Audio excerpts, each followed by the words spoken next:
Dnes pred kultúrnym domom Bernolákovo to žije vianočnou atmosférou. O tu sa postarali zamestnanci obecného úradu za pomoci pedagógov ZUŠ Bernolákovo.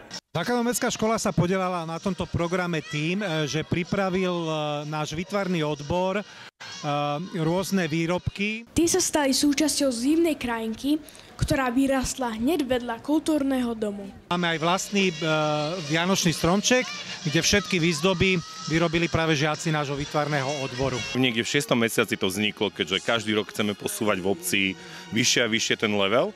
Tak sme si tento rok povedali, že to urobíme už na takú úroveň, na ktorej by sme už mohli začať skladať na budúce roky.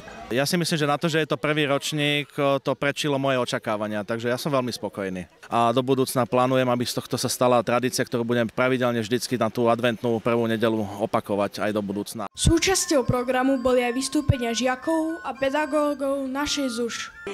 A tak králi putovali ďalej krajom a sledovali jednu hviezdu zlatistú s pôvabnou jasnou ligotavou žiarou.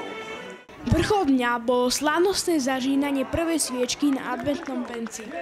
Okolie kultúrneho domu sa zahalilo do tamnej atmosféry, ktorú asi najviac ocenili mladí Bernolákovčania.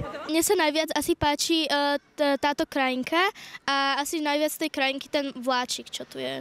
No mne sa to veľmi páči a najviac sa mi páči asi tento stromček za mňou.